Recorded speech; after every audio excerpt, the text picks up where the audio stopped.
I never imagined that after 43 years of marriage and raising 4 children, I'd be sitting alone in my kitchen staring at a group text message that would shatter my heart into a million pieces. The message was from my eldest daughter Sarah, sent to the family chat that included all my children but somehow excluded me from the actual plans. Mom won't be joining us this year for Hilton Head. We all agreed it would be better if she stayed home and rested.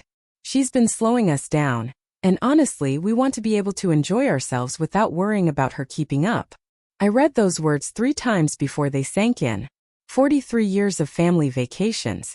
43 years of planning, packing, organizing, and making sure everyone had everything they needed. 43 years of being the glue that held our family traditions together. And now I was being discarded like an old piece of luggage that had become too worn to travel. My hands were shaking as I scrolled up through our family chat history. Just last month, I'd been asking about dates for our annual beach trip, excited to spend time with my children and grandchildren. I'd already started a list of activities we could do together, restaurants I wanted to try, and I'd even researched new places to visit. But apparently, while I was planning our family time, they were planning their family time without me. The cruelest part wasn't just being excluded.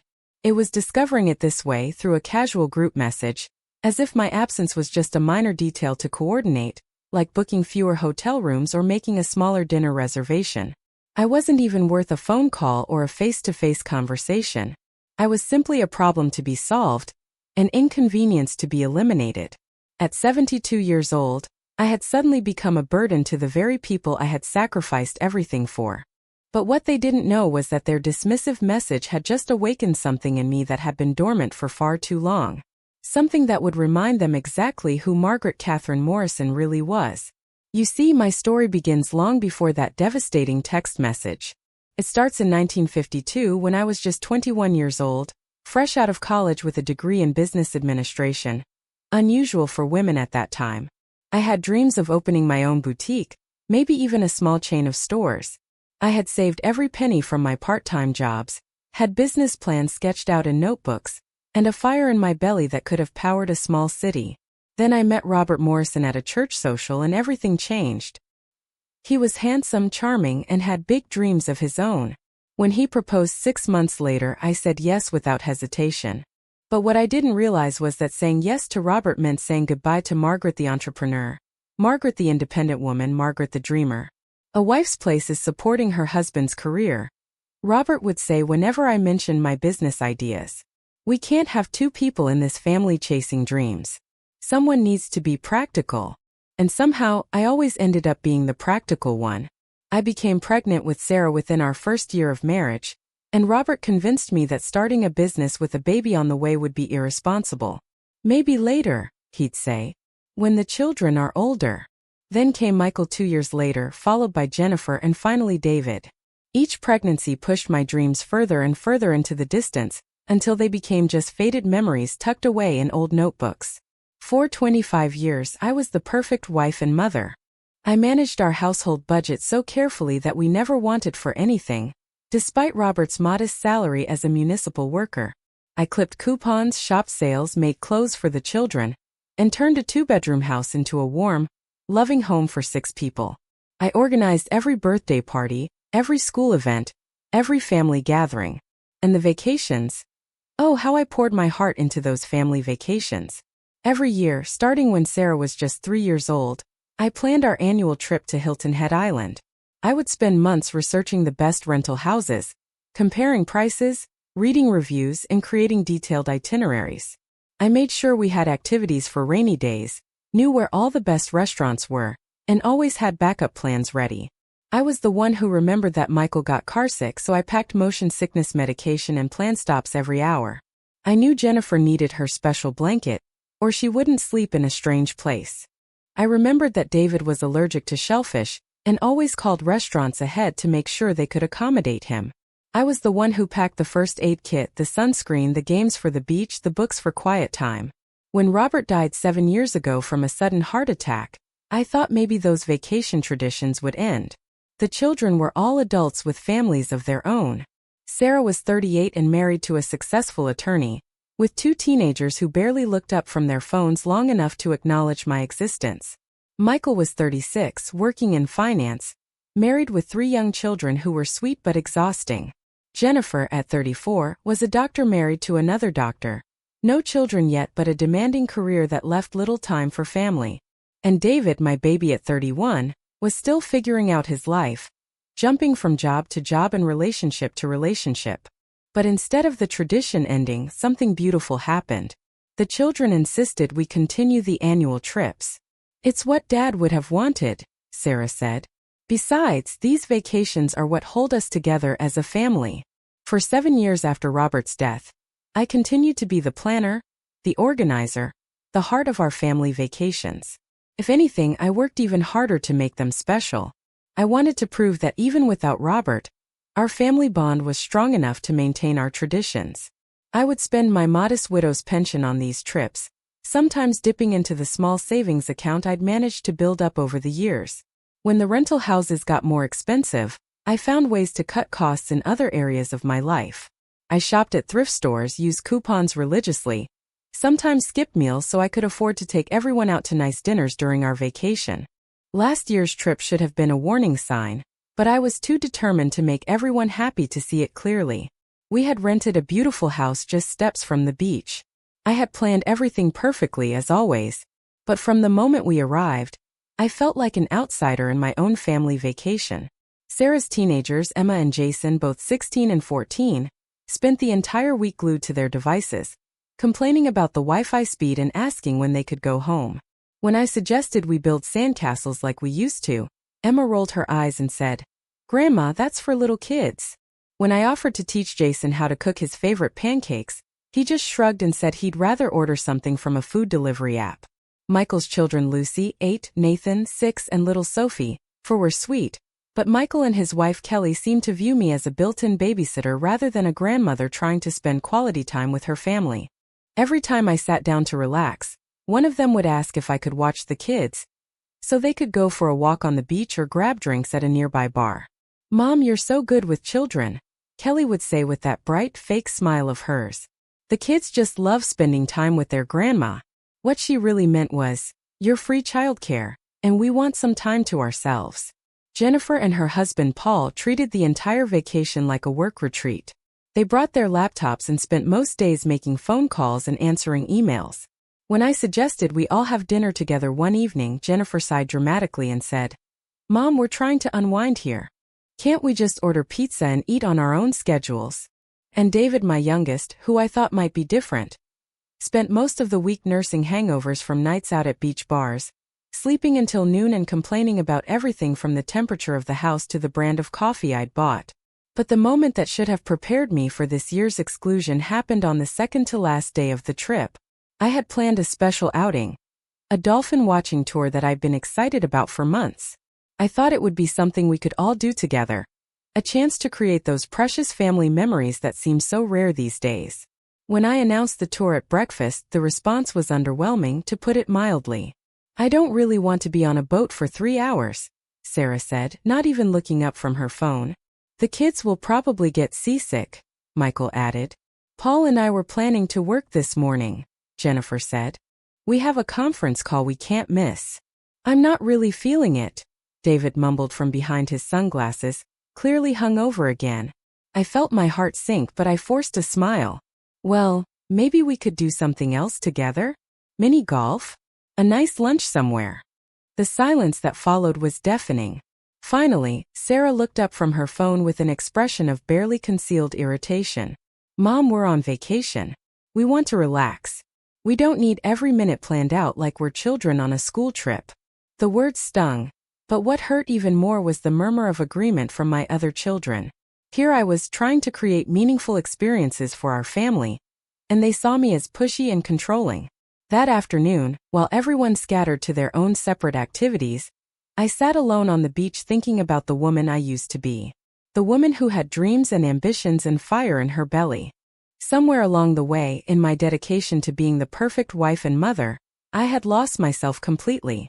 When had I become this person they saw as a burden? When had my enthusiasm for family time become something annoying they had to tolerate?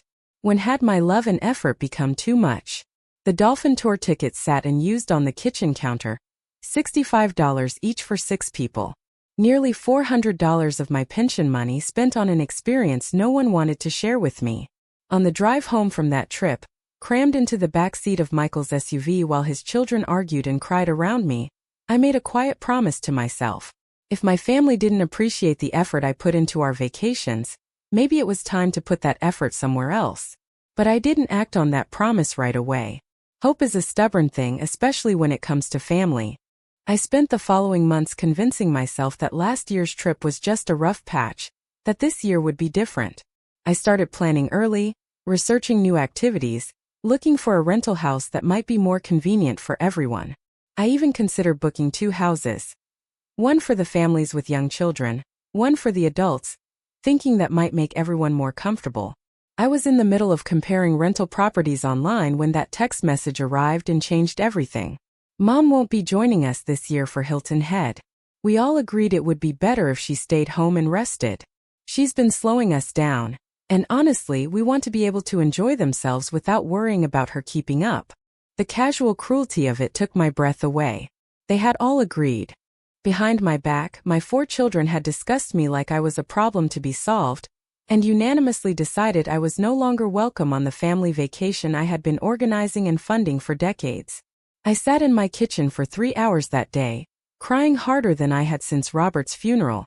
But somewhere between the tears and the disbelief, something else began to grow. Anger. Not the hot, destructive kind of anger, but the cool, calculating kind that leads to action. They thought I was slowing them down? They thought I was a burden they needed to worry about? They wanted to enjoy themselves without me? Well, I was about to show them exactly what Margaret Catherine Morrison was capable of, when she stopped trying to please everyone else and started living for herself. The first thing I did was call my lawyer. Yes, at 72 years old, I had my own lawyer. Something that would probably surprise my children, who seemed to think I was helpless without them. Eleanor, I said when Eleanor Hamilton picked up the phone, I need to know exactly what assets I have access to, and I need to know today. Eleanor had been handling my affairs since Robert's death, and she knew me well enough to hear the determination in my voice. What are you planning, Margaret? Something I should have done years ago, I replied. I'm done being practical. It's time to be extraordinary. What my children didn't know, what I had never bothered to tell them because they had never bothered to ask, was that I wasn't just scraping by on Robert's pension and Social Security. Over the past 7 years, I had been quietly, carefully building something that would have made my 21-year-old self proud. Remember those business dreams I had given up when I got married? Remember that fire in my belly? Well, it turns out you can't kill something like that completely. It just goes dormant, waiting for the right moment to ignite again. 3 years after Robert died, I started small. I began buying and reselling antique jewelry at estate sales and online auctions. It started as a hobby, something to fill the long, quiet days, but I had an eye for value and a talent for negotiation that I had never fully appreciated.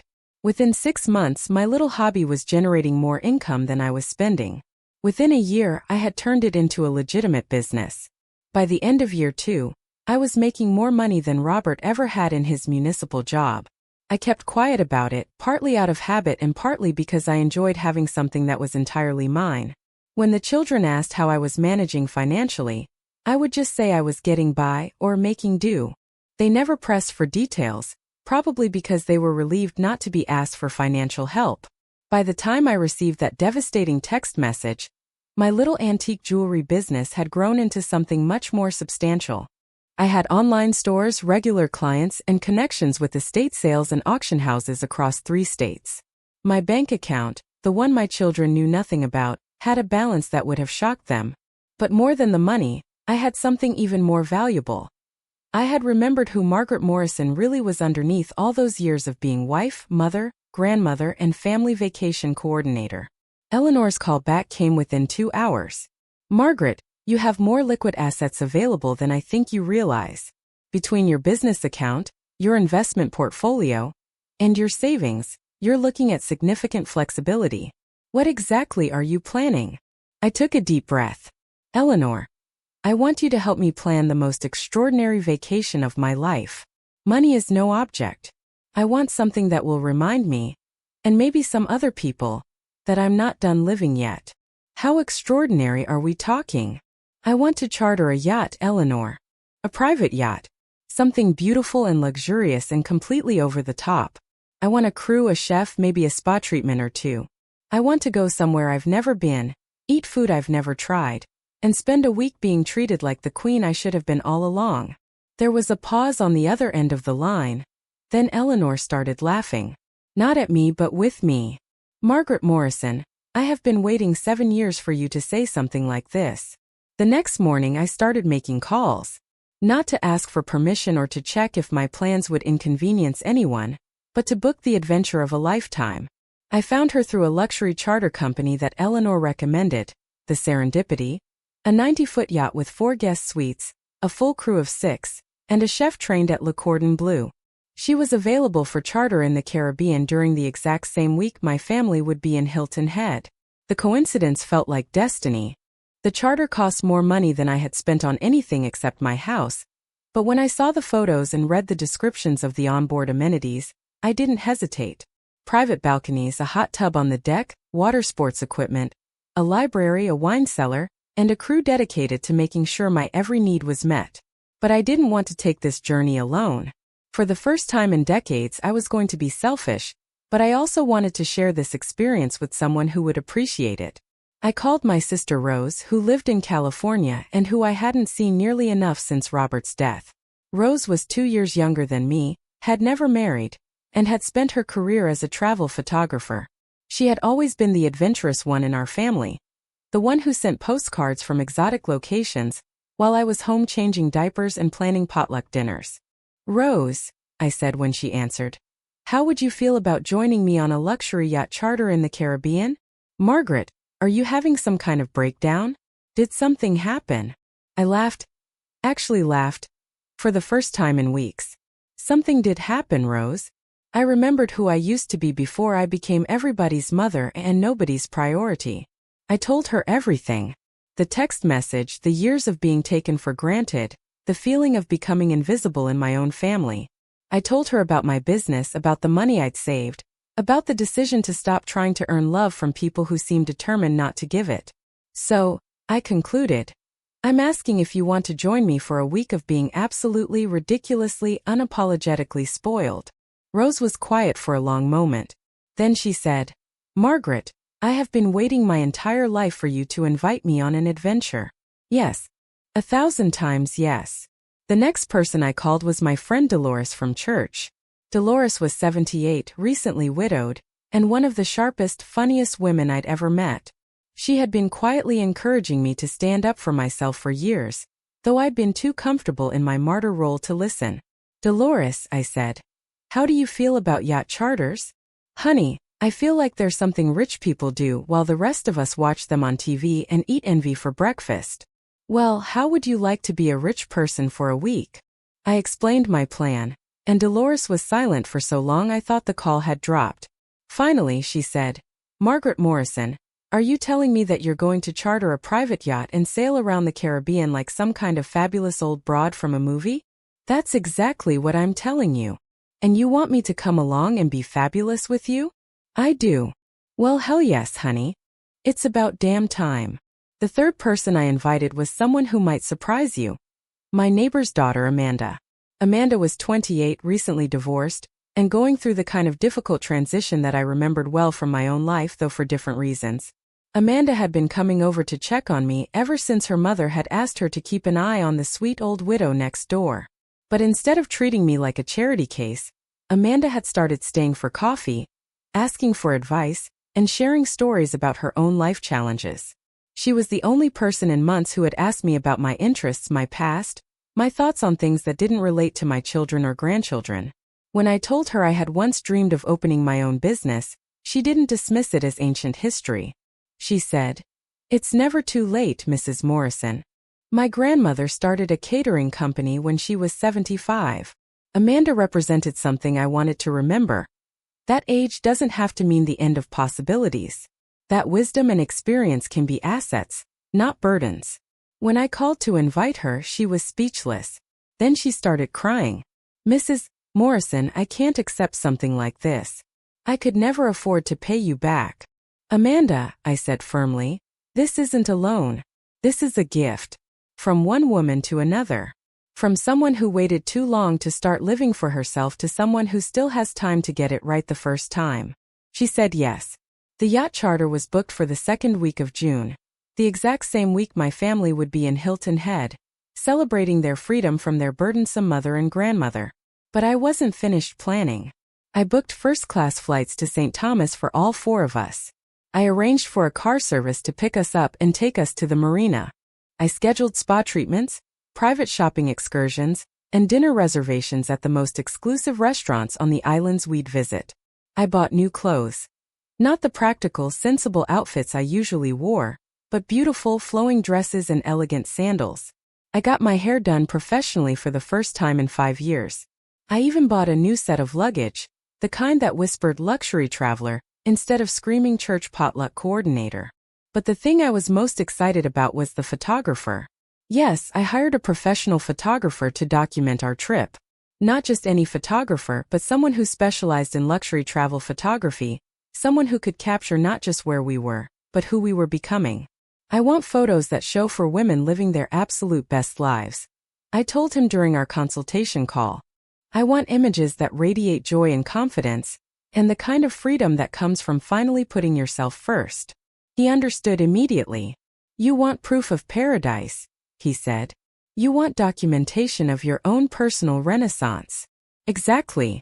The week before my departure, I did something else that felt both terrifying and liberating. I posted on social media for the first time in months. My Facebook account had been dormant except for the occasional family photo or birthday wish. My children rarely interacted with my posts, and I had gotten into the habit of not posting much because it felt like shouting into a void. But this post was different. This post was a declaration. I uploaded a photo of myself that Amanda had taken during one of our coffee sessions. Not a selfie, but a professionally composed shot of me laughing at something she had said, looking relaxed and genuinely happy. I was wearing a new dress, my hair looked great, and my eyes were bright with something I hadn't seen in years: anticipation. The caption read, "Some exciting news. I'll be spending next week aboard a private yacht in the Caribbean with 3 incredible women. After years of putting everyone else's vacation needs first, I've decided it's time to discover what luxury feels like when you're the priority. Looking forward to swimming in crystal clear waters, eating amazing food, and remembering what it feels like to be treated like a queen. Sometimes the best adventures happen when you stop waiting for permission to live your best life. #living my best life, #luxury travel, #never too late." I hit post before I could lose my nerve. The response was immediate and overwhelming. Friends from church, old colleagues of Robert's, neighbors, and distant relatives started commenting and reacting. People were excited for me, impressed by my adventure, asking for details about the charter. But the silence from my children was deafening. No comments, no reactions, no private messages asking about my plans. It was as if they hadn't seen the post at all, though I knew from the view count that plenty of people had. Their silence told me everything I needed to know about how much attention they paid to my life, when it didn't directly involve them. The morning of my departure, I woke up before dawn, not from anxiety, but from pure excitement. It had been decades since I had felt this kind of anticipation about anything. I had packed 2 large suitcases with the new clothes I'd bought, plus some special items that made me smile. A journal I planned to fill with memories, a watercolor set I hadn't used since college, and a small photo album with pictures of my parents and grandparents, people who had loved me unconditionally, and who I wanted to have with me on this journey. Amanda was picking me up at 7 a.m. to head to the airport, where we'd meet Rose, flying in from California, and Dolores, coming from across town. The plan was to fly together to St. Thomas, then take a short boat ride to where the Serendipity was moored. As I did a final check of my house, turning off lights and adjusting the thermostat, my phone buzzed with a text message. For a moment my heart jumped, thinking maybe one of my children had finally seen my social media post and wanted to wish me well. But it was just a reminder from my airline about online check-in. The silence from my family was complete. At exactly 7 a.m., Amanda pulled into my driveway in her small sedan, grinning from ear to ear. She looked 10 years younger than she had when I'd first invited her, excitement radiating from every part of her being. "Mrs. Morrison," she said as she helped me load my luggage, I have to tell you, this trip has already changed my life and we haven't even left yet. How so? Because watching you plan this, watching you decide to put yourself first, watching you refuse to accept being treated like you don't matter. It's shown me what courage looks like. Shown me what self-respect looks like. If you can reinvent your life at 72, I have no excuse for not reinventing mine at 28. As we drove to the airport, Amanda told me that she had used our trip as inspiration to make some major changes in her own life. She had applied for a new job, started dating again, and most importantly, had stopped accepting less than she deserved from the people around her. You taught me that, she said, just by deciding you were worth a luxury yacht. At the airport, Rose and Dolores were waiting for us at our gate, and the reunion was everything I had hoped it would be. Rose looked exactly like I remembered, but with silver hair and laugh lines that spoke of a life well lived. She was wearing traveling clothes that somehow looked both practical and elegant, and she hugged me like she was trying to make up for all the years we'd spent too far apart. Dolores had transformed herself for the occasion. Gone was her usual church-appropriate attire, replaced by a flowing tunic and statement jewelry that made her look like an artist or a world traveler. She was practically vibrating with excitement. "Girls," she announced loud enough for half the gate area to hear, "we are about to live like movie stars for a week, and I am here for every single minute of it." The first-class flight was my first taste of the luxury to come. Instead of being crammed into a middle seat, worried about armrest territory and overhead bin space, I was settled into a spacious seat that reclined fully, with legroom I didn't know existed on airplanes. The flight attendants treated us like VIPs, bringing us champagne before takeoff, offering warm towels, and serving a meal that was actually delicious. Rose, who had traveled extensively, said she was impressed by how I'd handled all the arrangements. "Margaret," she said as we settled in for the flight, "I have to admit, I was worried you might have booked some kind of budget cruise or tourist trap.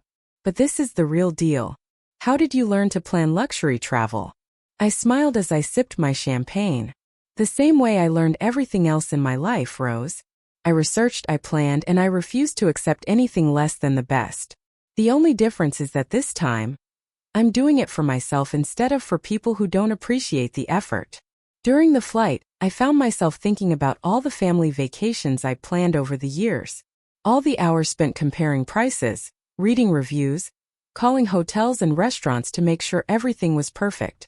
All the mental energy I'd put into making sure everyone else was comfortable and happy. For the first time, I was experiencing what it felt like to be on the receiving end of that kind of care and attention. It was revelatory. We landed in St. Thomas in the early afternoon, and even stepping off the plane felt like entering a different world. The air was warm and humid, filled with the scent of tropical flowers and ocean breeze. Palm trees lined the airport walkways, and everything seemed to move at a slower, more relaxed pace. Our car service was waiting. A luxury van with leather seats and a driver who greeted us like we were visiting royalty. As we drove through the island, I pressed my face to the window like a child, taking in the colorful buildings, the crystal-clear water, and the lush vegetation. "I can't believe I've never been here," I murmured. "I can't believe you've never been anywhere," Rose replied gently. "Margaret, when was the last time you took a vacation that wasn't about managing everyone else's vacation?" I thought about it for a long moment. I honestly can't remember. Maybe my honeymoon. That was 50 years ago. I know. The marina where the Serendipity was docked was unlike anything I'd ever seen. Dozens of yachts, ranging from impressive to absolutely massive, bobbed gently in the clear blue water. The docks were immaculate, lined with palm trees and tropical plants. People dressed in crisp white uniforms moved efficiently between the boats, carrying supplies or preparing for departures. And then I saw her. The Serendipity. She was even more beautiful than her photos had suggested. Gleaming white with elegant lines, multiple decks, and large windows that promised spacious, comfortable interiors. She looked like something a celebrity might own, something you'd see featured in a luxury travel magazine. "Holy hell, Margaret," Dolores whispered. "That's our home for the week? That's our home for the week." As we approached the yacht, a uniformed crew member, the first mate, I learned came down the gangway to greet us. He was a young man with a professional smile, and the kind of confidence that comes from years of serving wealthy clients. "Mrs. Morrison?" I'm James, and on behalf of Captain Rodriguez and the entire crew of the Serendipity, welcome aboard. We're honored to have you and your guests with us this week. He gestured to the rest of the crew who had lined up to meet us. Captain Rodriguez, a distinguished man in his 50s with kind eyes and a firm handshake. Chef Marie, a petite Frenchwoman who promised to spoil us with incredible meals. Elena, our stewardess, who would handle housekeeping and any personal needs. And Marcus and Sophia, deckhands who would assist with water sports and any excursions. Ladies, Captain Rodriguez said with a slight accent that I thought might be Spanish, the Serendipity is your home for the next 7 days. My crew and I have one goal: to make sure you have the most relaxing, enjoyable, and memorable week of your lives. If you need anything at all, please don't hesitate to ask.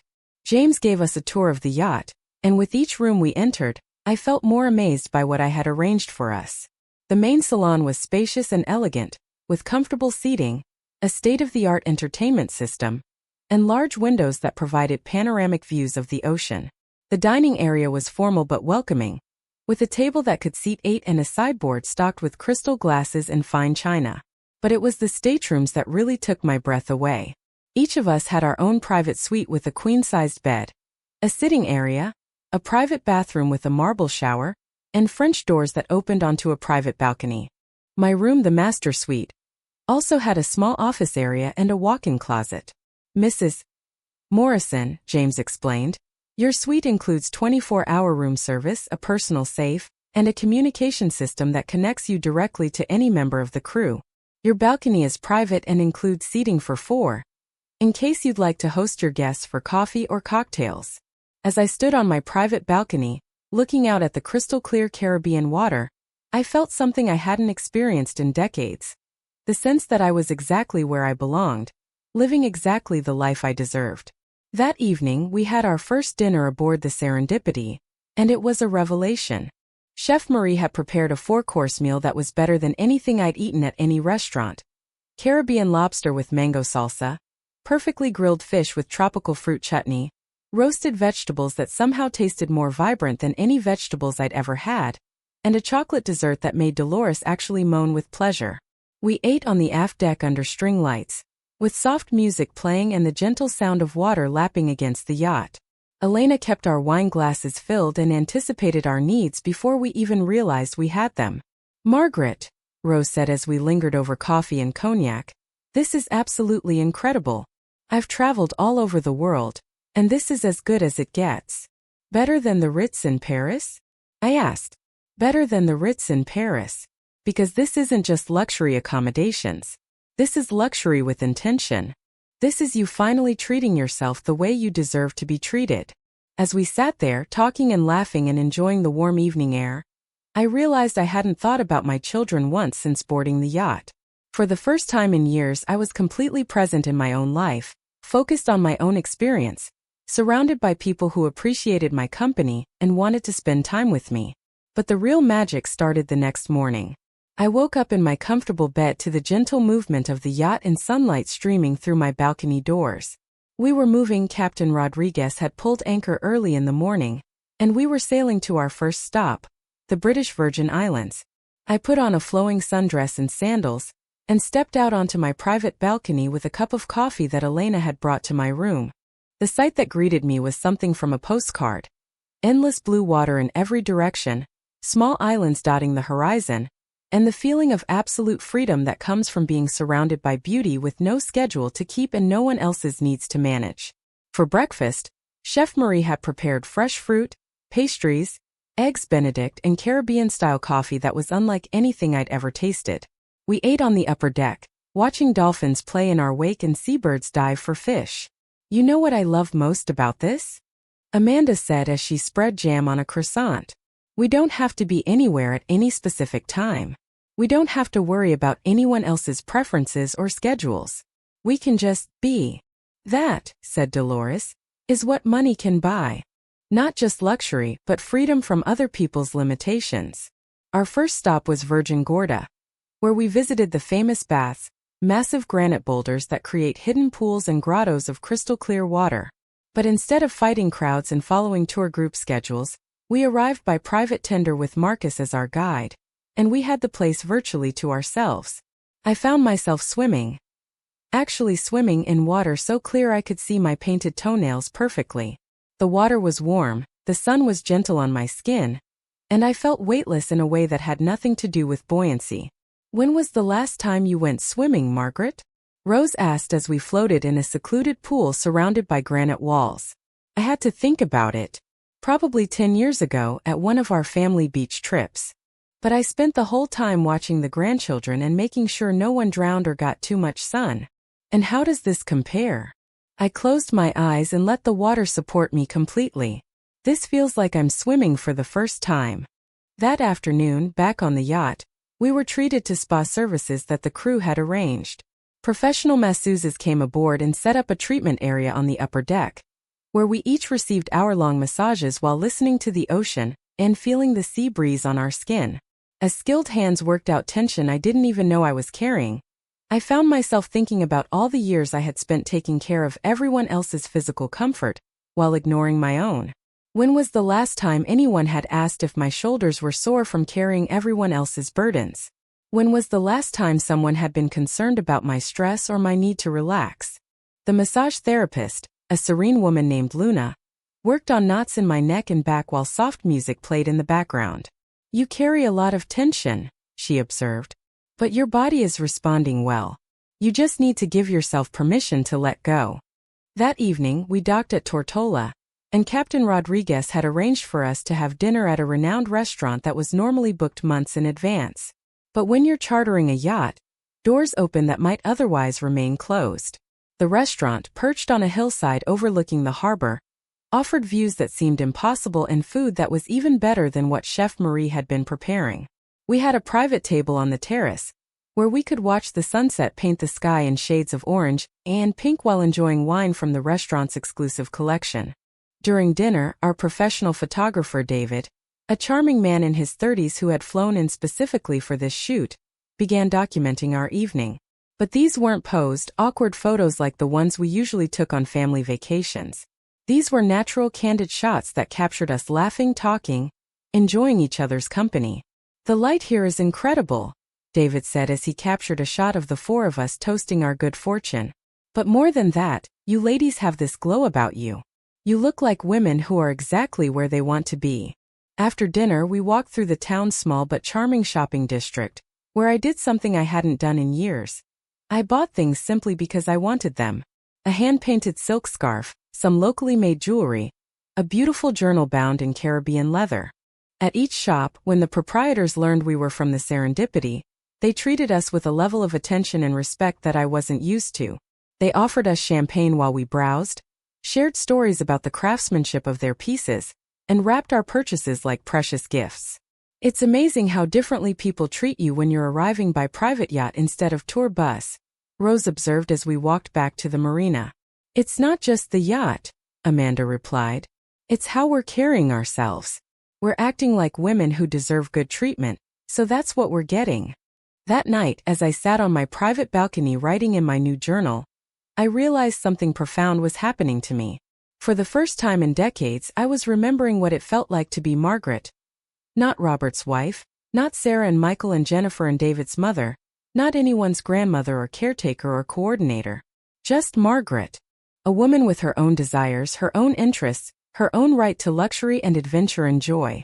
I wrote in my journal, Day 2 of my new life. I always thought taking care of everyone else was love. But maybe real love, including love for yourself, means making sure everyone gets taken care of, including you. The next morning brought our most adventurous activity yet. Scuba diving. Now, I should mention that none of us were experienced divers, but the yacht charter company had arranged for certified instructors to meet us and provide a beginner's course right on the boat. First, I was terrified. 72 years old, strapping on equipment and preparing to breathe underwater? Seemed insane. But our instructor, a patient woman named Caribbean Sarah, to distinguish her from my daughter Sarah, made it feel safe and exciting rather than scary. Mrs. Morrison, she said as she helped me adjust my mask, some of my most enthusiastic students have been women your age. You've lived long enough to know that life is short and adventures are precious. The underwater world was unlike anything I could have imagined. Swimming among tropical fish, seeing coral formations up close, feeling completely weightless and free from all the constraints of land-based life. It was like entering an alien world, but one that felt peaceful and welcoming rather than foreign. Rose, who was swimming near me, pointed to a sea turtle that was gracefully gliding past us. Through our masks and regulators we couldn't speak, but we could share the wonder of the moment. Here were two sisters septuagenarians, exploring an underwater paradise together. When we surfaced after our 20-minute dive, I was exhilarated in a way I hadn't felt since childhood. "I can't believe I just did that," I called to the others. "You can't believe you just did what?" Dolores called back. "Something completely new. Something that scared me. Something just for the adventure of it." That afternoon, while we sailed to our next destination, I decided to try something else I hadn't done in years. I painted.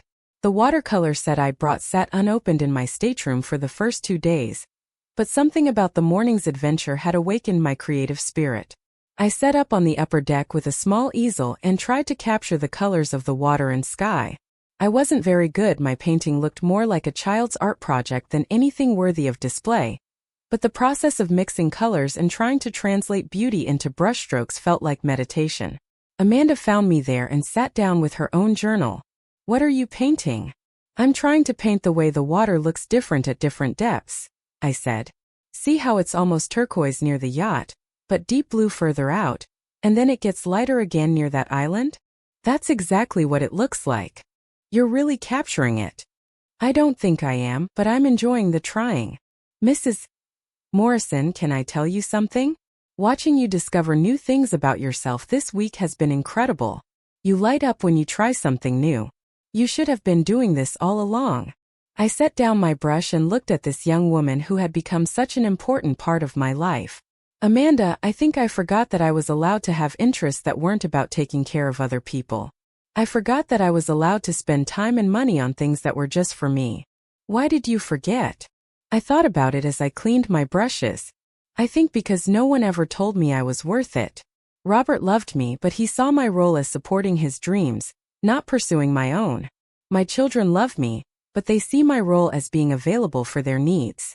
Somewhere along the way, I started believing that my value came from what I could do for other people, not from who I was as a person. And now, I looked out at the endless expanse of beautiful water, listened to the sound of the wind in the yacht's rigging, felt the sun warm on my face. Now I'm remembering that Margaret Morrison is worth a private yacht. She's worth trying new things. She's worth being treated well. She's worth taking up space in the world. That evening we reached St. Lucia, and Captain Rodriguez had arranged something special. A private beach dinner on a secluded cove that was accessible only by boat. As the sun began to set, the crew transported us to shore in the yacht's tender, where a team of local caterers had set up a dining area right on the sand. Picture this. A table for 4 set with fine china and crystal, surrounded by tiki torches, with the waves gently lapping the shore just feet away. Chef Marie had worked with the local team to create a menu that combined Caribbean flavors with French technique, and the result was a meal that was both exotic and elegant. But the most special part of the evening was the conversation. Without the distractions of phones, computers, or other people's needs, the 4 of us talked about everything. Our dreams, our regrets, our hopes for the future, our memories of the past. Rose told stories about her photography career, the places she'd been, the people she'd met. But she also talked about the loneliness that had come with a life of constant travel, and how much she had missed having family connections. "Margaret," she said as we shared a dessert of tropical fruit with coconut cream, "I'm so proud of what you've built with your family, even if they don't appreciate it right now. You created traditions and connections that will outlast all of us." "That's not nothing." Dolores talked about her marriage to Harold, how much she had loved him, and how lost she had felt since his death 2 years earlier. "But this week," she said, "I feel like myself again. Not Harold's widow, not the poor old lady that everyone pities. I feel like Dolores again." Amanda shared her fears about starting over after her divorce, her uncertainty about the future, her gratitude for having older women in her life who were modeling strength and independence. And I found myself talking about things I had never said out loud before. About the dreams I had given up, the resentment I had been carrying, the The fear that my children saw me as a burden rather than a blessing. But you know what? I said as we sat there watching the stars reflect on the water. Even if they never appreciate what I've done for them, even if they never see me as anything more than a convenient grandmother and vacation planner, I'm still worth this. I'm still worth being treated well. I'm still worth adventures and beauty and luxury. Damn right you are, said Dolores.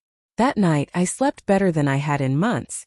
Not just because the yacht's bed was comfortable, or because the gentle rocking motion was soothing, but because I was finally at peace with my decision to put myself first. The next morning brought a surprise that would change everything about how I saw this trip and its impact on my life. I woke to the sound of my phone ringing. Something that hadn't happened since we'd left port, since I'd been effectively out of contact with my regular life. I almost didn't answer it, but something made me pick up. It was my neighbor, Mrs. Chun, calling from back home. Margaret, honey, she said, her voice excited. I hope I'm not interrupting your vacation, but I had to call. Your Facebook posts are going viral. I sat up in bed, confused. My what are doing what? Your Facebook posts. The pictures from your yacht trip. People are sharing them everywhere. You have hundreds of comments and messages. Everyone is talking about your amazing adventure. I pulled up Facebook on my phone, and what I saw nearly took my breath away. The photos that David had been posting on my behalf with my permission, but I hadn't been checking the responses, had been shared thousands of times. There I was, laughing over dinner on the yacht's deck, looking relaxed and radiant. There was our group, toasting the sunset, looking like 4 women living their absolute best lives. There I was again, painting on the upper deck, looking focused and peaceful. The comments were overwhelming. Hundreds of people, friends, acquaintances, people I barely knew, were celebrating my adventure. You look amazing. So proud of you for treating yourself. This is what retirement should look like. You're inspiring me to book my own adventure. But there was something else in my notifications that made my heart race. Messages from my children. Sarah had sent a private message. Mom, I saw your Facebook posts. We need to talk. Michael had commented on one of the photos. Mom, this is incredible. I had no idea you were planning something like this. Jennifer had shared one of my photos with the caption, My mom is living her best life. So proud of her. And David had sent a long private message that began, Mom, I owe you a huge apology. Mrs. Chun was still talking. And the local news station called me because they saw the posts going around social media. They want to do a story about you when you get back. Local grandmother shows it's never too late to live your dreams. Or something like that. After I hung up, I sat in my comfortable bed, looking out at the Caribbean through my balcony doors, trying to process what was happening. Somehow, without intending to, my personal act of self-care had become a public statement about worth, independence, and the right to luxury at any age. I spent the morning reading through comments and messages, and what struck me most was how many people, especially women, especially older women, were saying that my posts had inspired them to reconsider their own lives. If Margaret can charter a yacht at 72, I can take that art class I've been wanting to try. Seeing her put herself first for once makes me realize I need to stop feeling guilty about spending money on myself. She looks so happy and free. I want to feel like that. This is what happens when you stop waiting for permission to live your life. But it was David's message that affected me most deeply. Mom, I've been looking at your photos all morning, and I barely recognize you. Not because you look different, but because you look like you. You look like the mom I remember from when I was little, before Dad got sick, before you started spending all your energy taking care of everyone else. I owe you an apology for the text message about Hilton Head. We all do. We got so used to you handling everything, managing everything, putting everyone else first, that we forgot you might have needs and wants of your own. We treated you like a service provider instead of a person. Seeing these photos of you scuba diving and painting and looking so genuinely happy, I realize we haven't seen you look this happy in years. Maybe decades. And that's partly our fault. I don't know what it cost you to charter that yacht, but whatever you spent, you deserved it. You deserved it years ago. You deserve to be celebrated and pampered and treated like the incredible woman you are. When you get home, I want to take you to dinner. Just me and you. I want to hear about your adventure. But more than that, I want to know what else you've been dreaming about that we've been too selfish to ask about. I love you, Mom. I'm proud of you. And I'm sorry it took seeing you on a yacht in the Caribbean for me to remember that you're not just our mom, you're Margaret Morrison. And Margaret Morrison is pretty amazing. I cried reading that message. Not sad tears, but tears of relief and validation. One of my children finally saw me as a person, not just a role. But the message that surprised me most came from someone unexpected. My son-in-law Tom, Sarah's husband. Margaret, Tom here. I've been watching Sarah's reaction to your photos, and I think you should know something. She's been crying all morning. Not because she's upset, but because she's realizing how badly she treated you. She told me about the text message excluding you from Hilton Head, and she's horrified by her own behavior. She said, "My mother spent 40 years organizing family vacations, and the one time she decides to take her own vacation, it's because we told her she wasn't wanted on ours. She wants to call you, but she's afraid you won't answer. She's afraid you're done with all of us, and honestly, after seeing how happy you look in these photos, I wouldn't blame you if you were. But I hope you're not. I hope this trip has reminded you how amazing you are. But I also hope you'll give us a chance to do better. We don't deserve it, but maybe you could find it in your heart to let us try." Reading these messages, I realized that my act of self-care had accomplished something I never intended. It had forced my family to see me clearly for the first time in years. By choosing myself, by treating myself well, by refusing to accept being taken for granted, I had reminded them that I was worth their attention and respect. But I wasn't ready to respond to them yet. I was still on my adventure, still in my Margaret Morrison renaissance, and I wanted to finish this experience without letting their reactions, even the positive ones, derail my focus on myself. I shared the messages with Rose, Dolores, and Amanda over breakfast, and their responses were telling.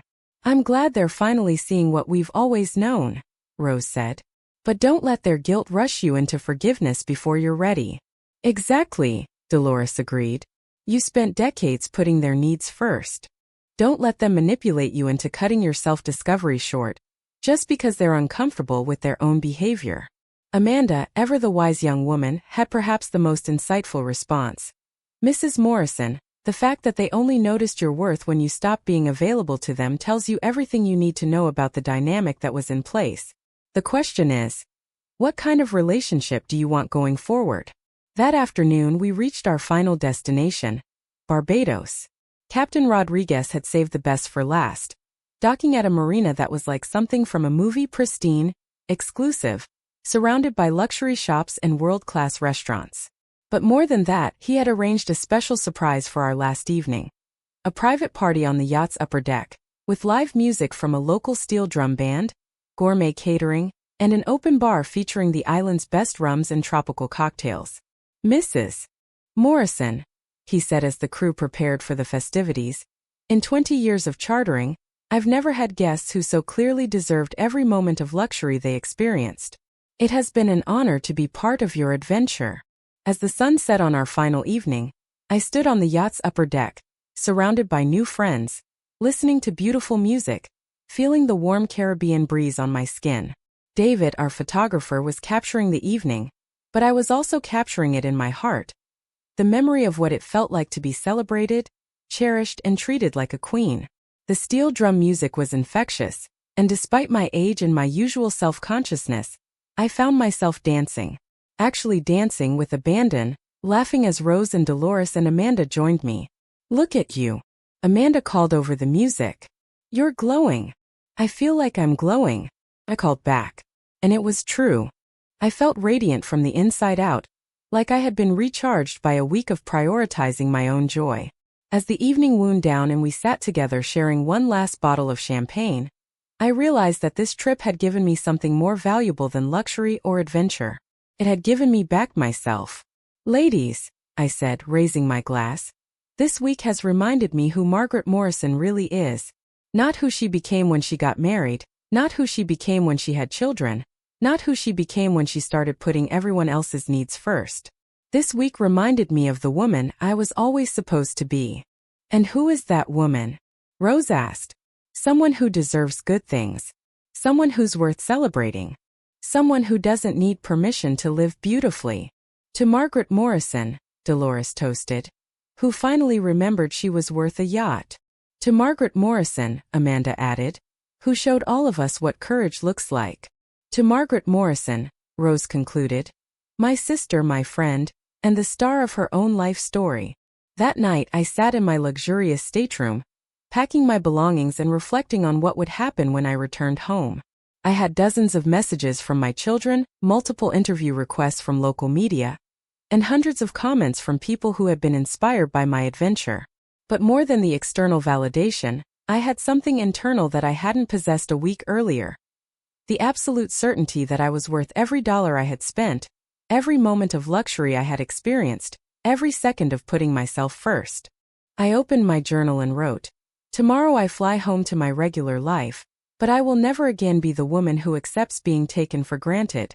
I will never again put everyone else's needs so far ahead of my own that I disappear. This week has taught me that self-care isn't selfish, it's revolutionary." The flight home was bittersweet. I was sad to leave the yacht, the crew that had treated me like royalty, and the feeling of living without constraints. But I was also excited to return home as this new version of myself. Rose was flying back to California, but we had already made plans for her to visit me in 3 months. Dolores was returning to her own home across town, but we had scheduled weekly coffee dates. Amanda was coming back to the same city where we'd both started, but as my friend rather than just my helpful neighbor. This isn't the end, I told them as we waited for our flights. This is the beginning. I'm not going back to being the old Margaret. I'm taking this Margaret home with me. The first sign that things had changed came when Amanda and I landed at our home airport. There, waiting at baggage claim, were all 4 of my children. Sarah, Michael, Jennifer, and David stood together, looking anxious and uncertain in a way I'd never seen before. Sarah was holding a bouquet of flowers. Not the standard grocery store arrangement she usually grabbed for special occasions, but an expensive, carefully composed bouquet of exotic flowers that probably cost more than she'd ever spent on my birthday. When they saw me coming down the escalator, their expressions changed. I saw surprise, admiration, and something that looked like relief. I was wearing one of my new dresses, my hair was styled differently than usual, and I was carrying myself with a confidence that was probably unfamiliar to them. But more than that, I was genuinely happy to see them. Not desperate for their approval or anxious about their reaction, just pleased to share my joy with people I loved. "Mom," Sarah said, stepping forward with the flowers, "you look incredible." "Thank you, sweetheart. I feel incredible." Michael was staring at me like he was seeing me for the first time. "Mom, I saw all your photos, but seeing you in person, you look 10 years younger." "I feel 20 years younger," I replied, accepting hugs from each of them. Jennifer, always the most direct, said what they were all thinking. "Mom, we owe you an enormous apology." "Yes, you do," I agreed calmly. "But not here in the airport. When you're ready to have a real conversation about how our family dynamics need to change, we can talk. Right now, I just want to go home and unpack my memories." David, my youngest, was the most emotional. "Mom, I'm so sorry. We took you for granted for so long that we forgot you were a person with your own dreams and desires." "Yes, you did," I said, giving him an extra long hug. "But this week reminded me that I'm responsible for teaching people how to treat me. And I haven't been doing a very good job of that." On the drive home, David insisted on driving and the others followed in separate cars. I told him about the yacht, the crew, the adventures I'd had. But I also told him about the deeper discovery I'd made. "David, for years I thought being a good mother meant sacrificing everything for my children. But this week I learned that being a good mother, being a good person, means modeling self-respect and self-care. How can I teach my children and grandchildren to value themselves if I don't value myself?" "You're right, Mom. And we're going to do better. All of us." When we pulled into my driveway, I was touched to see that my other children had been busy while I was gone. My garden had been weeded and watered, my mail was organized in neat stacks on my kitchen counter, and there was a full refrigerator with a note. "Welcome home, Mom. We missed you." But the biggest surprise was in my living room. A beautiful photo album, professionally made, containing all the pictures David the photographer had posted on social media, plus many more that I hadn't seen. The cover read, "Margaret Morrison, living her best life." Inside, there were photos of me laughing, swimming, painting, dining, exploring. But what struck me most was how genuinely happy I looked in every single image. These weren't posed photos where I was smiling for the camera. These were candid shots of a woman who was exactly where she wanted to be, doing exactly what she wanted to do. Sarah had written an inscription on the first page. "Mom, these photos show us the woman we should have been celebrating all along. Thank you for reminding us. And yourself, how amazing Margaret Morrison really is." Over the next few days, the responses to my adventure continued to pour in. The local news station did indeed want to interview me, and the story they ran, "Local Grandmother's Luxury Yacht Adventure Goes Viral, Inspires Others to Pursue Their Dreams," was picked up by national media outlets. I appeared on 2 morning television shows via video call, sharing my story and encouraging other people to stop waiting for permission to live their best lives. The response was overwhelming. Hundreds of emails from people, mostly women, saying that my story had inspired them to book their own adventures, start new hobbies, or simply start putting their own needs on equal footing with everyone else's. But the most meaningful responses came from my family. Jennifer called and asked if she could take me to lunch. Not because she needed something, but because she wanted to hear about my adventure and share some things about her own life that she'd never told me before. Michael brought his children over for a visit, but instead of treating me like free babysitting, he actually engaged with me as a person. He asked about my business, my interests, my plans for future adventures. Sarah and I had the hardest conversation, but also the most important one. She came over for dinner that she brought and prepared, not dinner that she expected me to make. "Mom," she said as we sat in my kitchen, "I need to understand something. How long have you been unhappy with how we treated you?" It was a hard question to answer honestly. "Sarah, I don't think I've been consciously unhappy. I think I just gradually forgot that I was allowed to be happy in ways that weren't about making other people happy.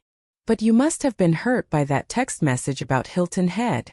"I was devastated," I admitted. "Not just because you excluded me, but because of how casually you did it. Like I was a burden you were relieved to be rid of." Sarah started crying. "Mom, we never saw you as a burden.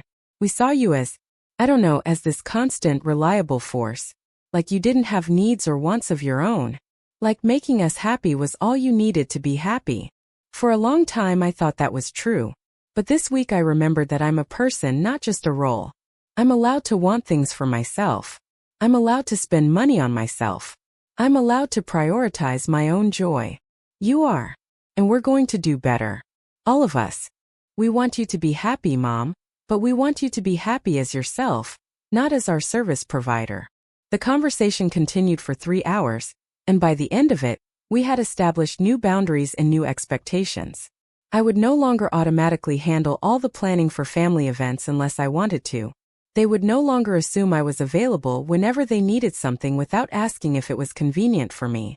And most importantly, they would start seeing me as Margaret Morrison, not just as Mom and Grandma. But the most surprising response came from David. 3 weeks after I returned home, he showed up at my door with a business proposal. "Mom," he said, settling into my living room with a folder full of documents, "I've been thinking about your antique jewelry business and I have an idea." He had researched the market, talked to business advisors, and put together a plan for expanding my small operation into something much larger. He wanted to help me build a proper online presence, develop relationships with more estate sales and auction houses, maybe even open a small showroom. "David, that's wonderful, but I can't afford to invest that kind of money in expanding the business." He grinned. "Mom, you just chartered a private yacht. You clearly have more assets than any of us realized. But more than that, you have something even more valuable.